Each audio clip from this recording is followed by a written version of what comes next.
Chapter 2. Peter and Devin's apartment was on the 5th floor of a converted office block that overlooked the Thames at Putney Bridge.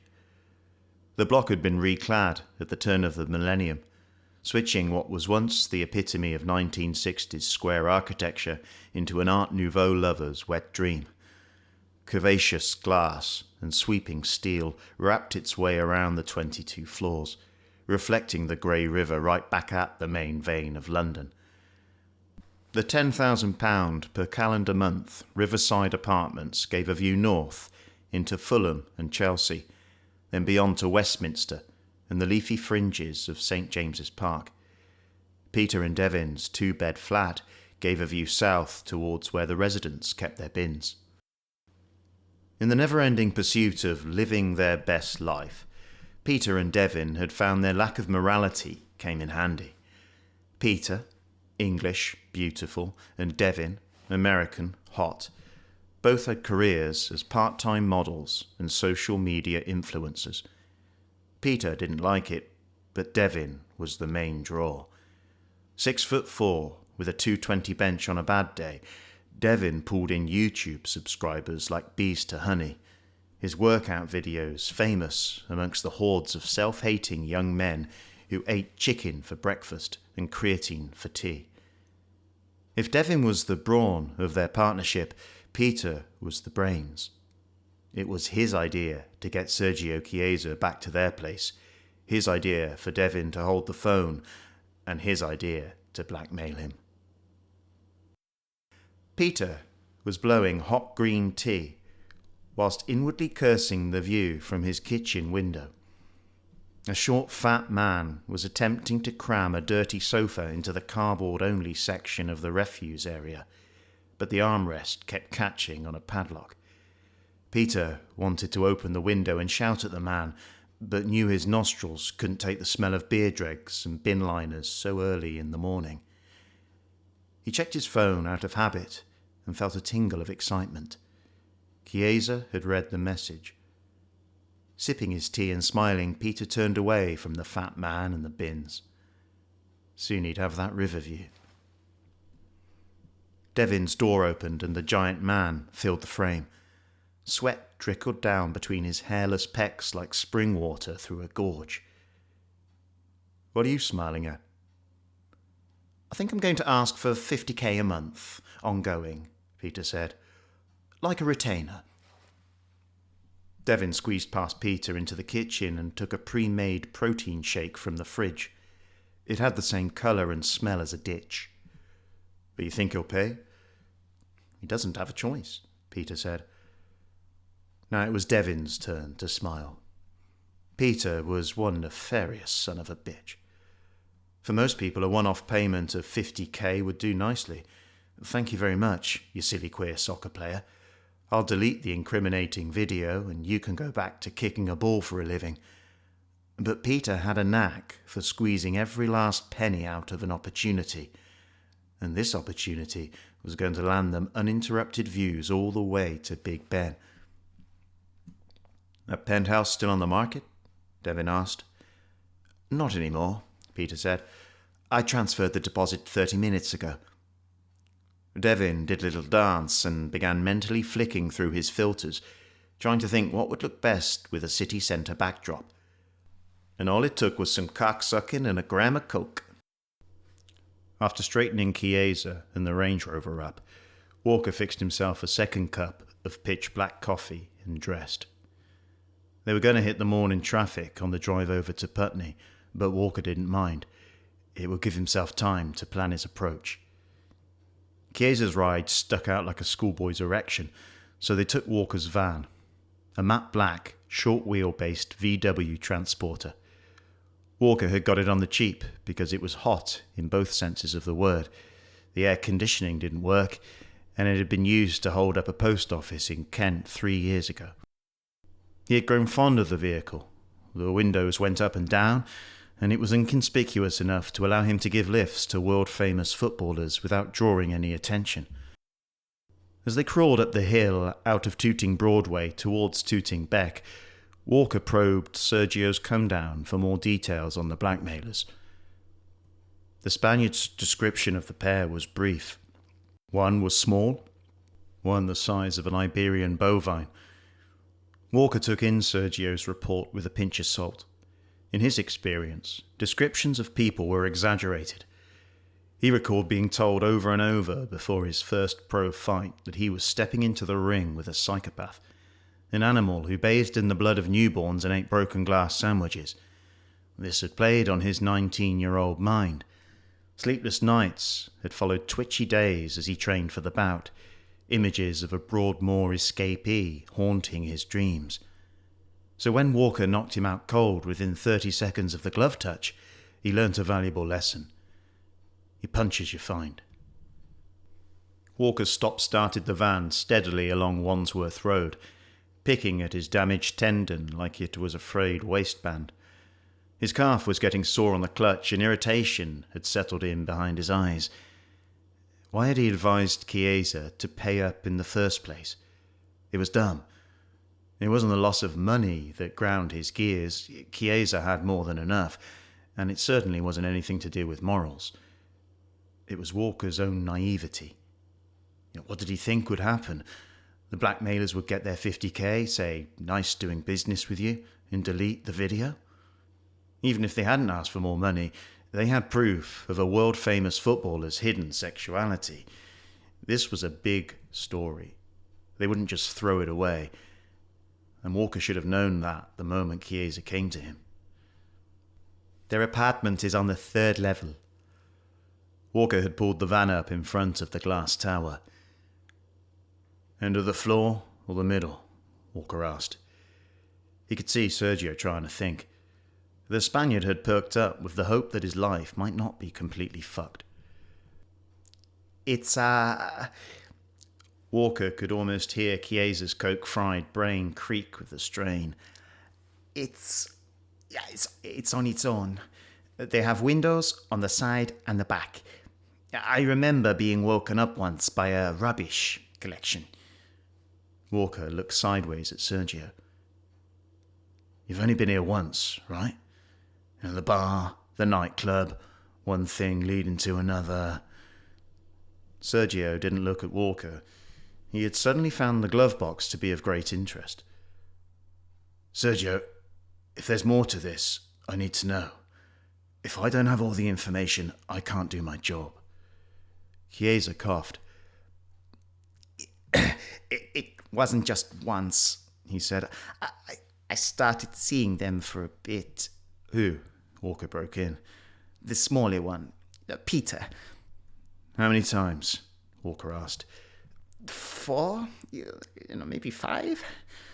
He seemed okay. We got on well, Walker didn't sigh, or scream, or bounce Sergio's head off the dash. Instead, he sat there and let his mind tick over in time with the van's engine. Maybe this was good news. If Sergio and this Peter had a connection, then perhaps the blackmailers would think twice before sending the video crashing around the world. Perhaps there were feelings involved. Perhaps they had a conscience. Perhaps they hadn't already sent it out. Perhaps.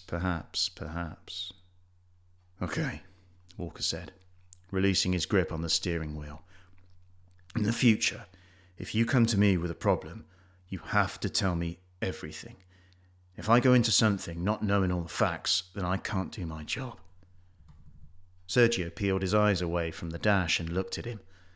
They were bloodshot with stress, anger, and narcotics. "What is your fucking job, Walker?" Walker turned the engine off, climbed out of the van, and looked up at the apartment building that glinted in the morning sun. It was a fair question. Peter sat bolt upright at the sound of 3 sharp knocks on the front door of the apartment. Slowly he rose from the computer desk, staring at the door like it was wired to explode. His eyes flicked to the bathroom where the shower ran, and Devin sang off-key Drake, then back to the ticking time bomb. "I'm just going to stand here quietly until whoever it is goes the fuck away." That was Peter's thinking. And as soon as his brain formulated this plan, his muscles relaxed and the panic began to fade. until the door was knocked again, followed by a voice. DPD! 3 initials that could unlock any Gen Z's door. Peter picked his slippered feet up and moved to the door, charmed by the promise of Prime. Pressing a sky-blue eyeball to the door, he caught a glimpse of a cardboard box and immediately opened wide. He was face to face with a man dressed head to toe in black. They were the same height, him and the man, but that's where any similarity ended. The man in black was heavy-set, thick through the torso, with a face flecked and sliced with scars. He wore tight leather gloves. The cardboard box was on the floor. Peter frowned, then suddenly realized what was about to happen. He fumbled for the door, but was too slow. The delivery man crouched slightly, dug the toe of his black boot into the corridor carpet, and drove a straight right hand hard into Peter's solar plexus. The power of the punch took Peter off his feet. He collapsed backwards into the apartment, unable to breathe, speak, think, or see. Walker stepped inside and closed the door. Through a cloud of bathroom steam, a man the size of the Shard appeared, shirtless, with a look on his face befitting of the situation. Walker blinked. Turned out Sergio hadn't exaggerated. The big man took one look at Peter's guppy mouth, then came forward, right hand clenched into a fist the size of an anvil. Walker swallowed and turned his body slightly, angling his left shoulder towards the oncoming threat. 5 feet away, Devin took a slight skip, adding even more drive to the runaway train, and threw a huge, looping clock cleaner of a punch that Walker saw coming from Wandsworth. He ducked slightly, and stepping under it, reduced the gap between them while simultaneously throwing a shot of his own. The short, sharp bullet of a right hand crashed into Devin's chin, its power effectively doubled by the giant's own momentum. It was a good punch. Walker knew from the connection it had done its job. Devin's weight kept him moving forward, but the big man knew nothing of it. His rage and light were extinguished, just an empty vessel brushing past Walker and crashing to the floor face first. Walker moved quickly.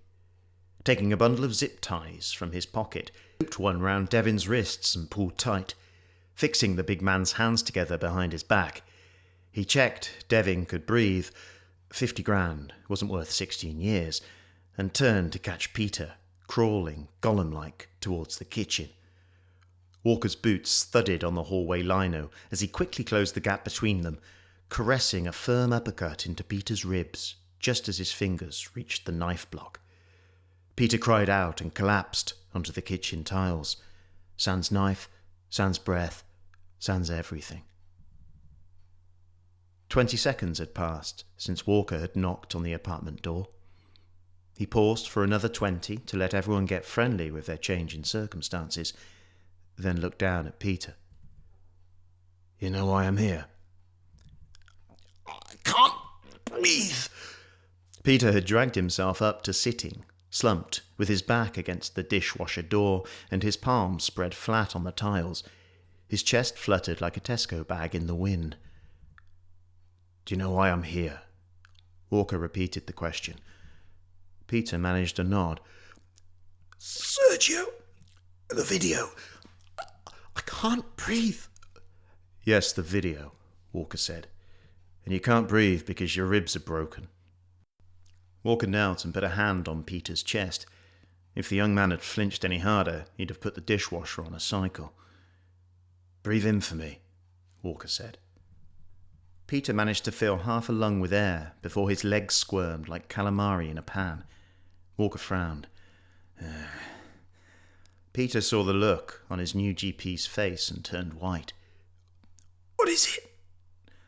I hit you harder than I thought. Walker stood and rubbed his chin, stubble scratching on the leather of his glove. One of your lungs is punctured. Peter's eyes turned to dinner plates. He tried another breath, but got nowhere. A punctured lung is one thing, but from the difficulty you're having in getting in air, I'd be worried about something else. Walker grimaced. Flail chest. It mostly happens in car crashes. Your seatbelts doing their job too well. but I know boxers who've had it. MMA fighters.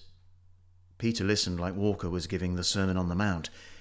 It's when the rib becomes detached and starts floating about, messing up your insides. He paused and knelt again. Does this hurt? Walker prodded Peter's side with a firm finger. The young man screamed. Walker shook his head and whistled softly. Now, broken ribs, they're sharp. If it catches the wrong thing in there...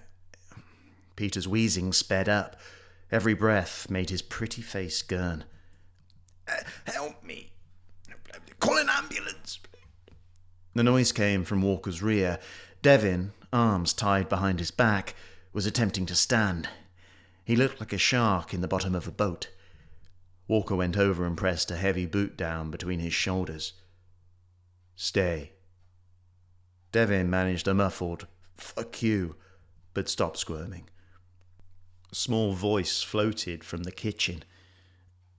Call me an ambulance, please. I'm dying. I will, Walker said, but not until I have every piece of electrical equipment you own. Phones, laptops, tablets, cameras, USB sticks, anything that can store media files. He released Devin and went back over to Peter, looming above the injured man. And I want all your passwords. Walker proceeded to search the apartment to a soundtrack of moans from Peter and threats from Devin. He worked quickly and efficiently, moving clockwise from the front door, collecting anything with an on button and placing it in the empty cardboard box. Peter and Devin kept a simple flat, low on furniture, high on houseplants and gadgets. The box was heavy by the end. Passwords came easily enough. Walker shoved each device under the young men's shapely noses, played thumb war with wriggling digits. In all, the search took 15 minutes. Please, you've got everything. Call an ambulance, please. Walker had placed the cardboard box down by the apartment door. He walked back to Peter, stepping over Devin as if he were an unlucky drain cover. Where is it? What? Peter's eyes fluttered with the pain. Walker went down on his haunches and placed a hand on Peter's chest. If he pressed any harder, Peter would put the dishwasher on rinse. You see, the thing about flail chest is that it's random. Damage, and I'm talking bad, internal organ type damage, that can happen straight away or it can take hours.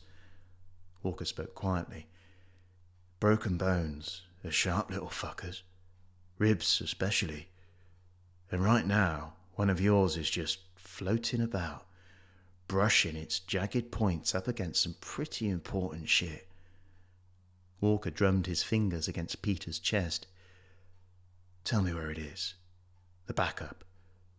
Then I'll call you an ambulance. Peter had turned white. He stared at the man whose palm was pressed against his chest.